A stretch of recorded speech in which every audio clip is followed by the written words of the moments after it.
Hello friends, welcome to toppers world. ഇന്നത്തെ നമ്മുടെ class 6ാം ക്ലാസ്സിലെ അടിസ്ഥാന ശാസ്ത്രമാണ്. ഭാഗം 2 പാഠപുസ്തകം. മാറ്റങ്ങളുടെ ലോകം എന്നുള്ളതാണ് നമ്മുടെ പാഠത്തിൻ്റെ പേര്. 7ാമത്തെ പാഠമാണ് മാറ്റങ്ങളുടെ ലോകം.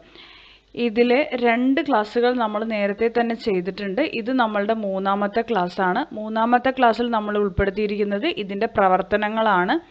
ഇതിൽ ആക്ടിവിറ്റീസ്, തുടർ പ്രവർത്തനങ്ങൾ, അങ്ങനെ 2 കാര്യങ്ങൾ നമുക്കിതിൽ ചെയ്യാനുണ്ട്. വിലയിരുത്താമും തുടർ പ്രവർത്തനങ്ങളും, അതാണ് നമ്മൾ ഇന്ന് ഉൾപ്പെടുത്തിയിരിക്കുന്നത്.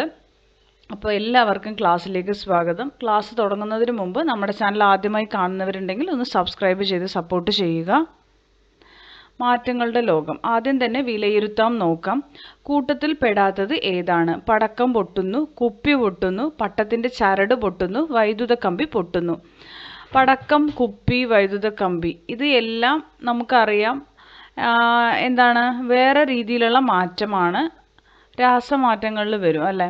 പക്ഷെ പട്ടത്തിൻ്റെ ചരട് പൊട്ടുന്നു, ഇത് രാസമാറ്റമല്ല. സി ആണ് ആൻസർ വരിക കേട്ടോ. ഭൗതികമായിട്ടുള്ള ഒരു മാറ്റം, ഒരു പൊട്ടിപ്പോകുന്നേ ഉള്ളൂ, അവിടെ വേറൊന്നും സംഭവിക്കുന്നില്ല. അപ്പോൾ പട്ടത്തിൻ്റെ ചരട് പൊട്ടുന്നു എന്നുള്ളതാണ് ആൻസർ വരിക. താഴെ പറയുന്ന മാറ്റങ്ങൾ പരിശോധിച്ച് രാസമാറ്റമാണോ ഭൗതിക മാറ്റമാണോ എന്ന് എഴുതുക. കർപ്പൂരം കത്തുന്നത് രാസമാറ്റമാണ്. ചെമ്പുപാത്രം ക്ലാവ് പിടിക്കുന്നത് രാസമാറ്റം. വിറകു കീറുന്നത് ഭൗതിക മാറ്റം. ദോശമാവ് പുളിക്കുന്നത് രാസമാറ്റമാണ്. ടാർ ഉരുകുന്നത് ഭൗതിക മാറ്റം. ടവൽ ജലം വലിച്ചെടുക്കുന്നത് ഭൗതിക മാറ്റം. പഞ്ചസാര ജലത്തിൽ ലയിക്കുന്നത് ഭൗതിക മാറ്റം. മത്സ്യം കേടാവുന്നത് രാസമാറ്റമാണ്. പച്ചില പഴുത്ത് മഞ്ഞ നിറമാകുന്നത് രാസമാറ്റമാണ്. വൈദ്യുതോർജ്ജം വ്യത്യസ്ത ഊർജ്ജരൂപങ്ങളാക്കി മാറ്റി ഉപയോഗിക്കുന്നത് നിങ്ങൾക്കറിയാമല്ലോ.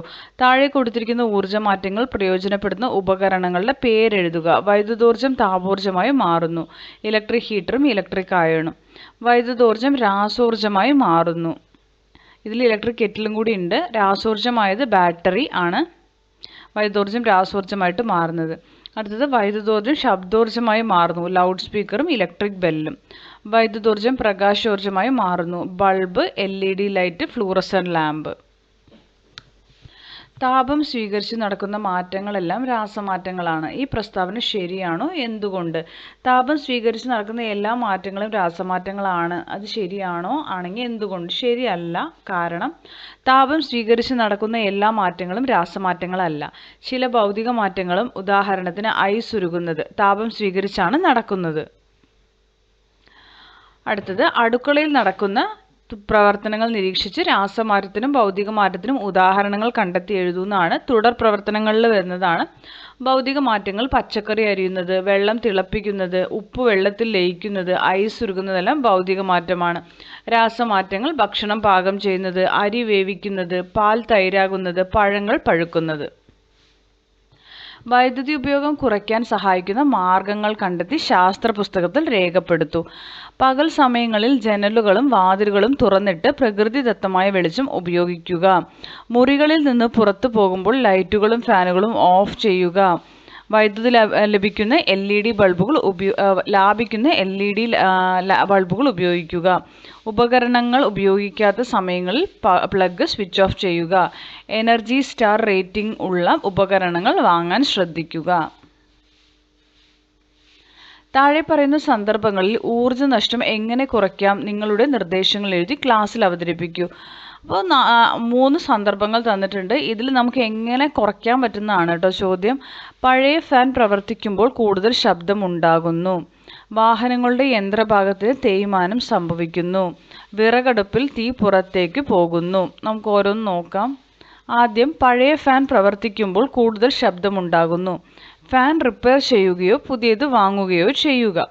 പഴയ ഫാനുകൾക്ക് യന്ത്രഭാഗങ്ങൾക്ക് തകരാറുകൾ സംഭവിക്കാം. ഇത് ശബ്ദത്തിനും ഊർജ്ജനഷ്ടത്തിനും കാരണമാകുന്നു. തകരാറുകൾ പരിഹരിക്കുന്നത് ഊർജ്ജനഷ്ടം കുറയ്ക്കാൻ സഹായിക്കും. വാഹനങ്ങളുടെ യന്ത്രഭാഗത്തിന് തേയ്മാനം സംഭവിക്കുന്നു. കൃത്യമായ ഇടവേളകളിൽ സർവീസ് ചെയ്യുക. വാഹനങ്ങൾ കൃത്യമായ ഇടവേളകളിൽ സർവീസ് ചെയ്യുന്നതിലൂടെ യന്ത്രഭാഗങ്ങളുടെ തേയ്മാനം കുറയ്ക്കാനും അതുവഴി ഊർജ്ജനഷ്ടം ഒഴിവാക്കാനും സാധിക്കും.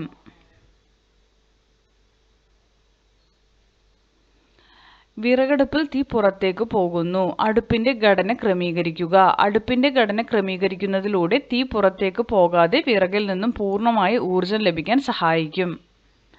അപ്പോൾ ഇത്രയുമാണ് നമ്മളുടെ ഈ ചാപ്റ്റർ. മാറ്റങ്ങളുടെ ലോകത്തിലെ എല്ലാ ആക്ടിവിറ്റീസും പ്രവർത്തനങ്ങളും വിലയിരുത്താം തുടർ പ്രവർത്തനം എല്ലാം നമ്മൾ കംപ്ലീറ്റ് ചെയ്തിട്ടുണ്ട്. ക്ലാസ്സുകൾ ഇഷ്ടപ്പെടുന്നുണ്ടെങ്കിൽ ലൈക്ക് ചെയ്യുക, ഷെയർ ചെയ്യുക, കമൻറ്റ് ചെയ്യുക. നിങ്ങളുടെ അഭിപ്രായങ്ങൾ ഞങ്ങളെ അറിയിക്കുക. തുടർന്ന് വാച്ച് ചെയ്യുക. Thank you for watching.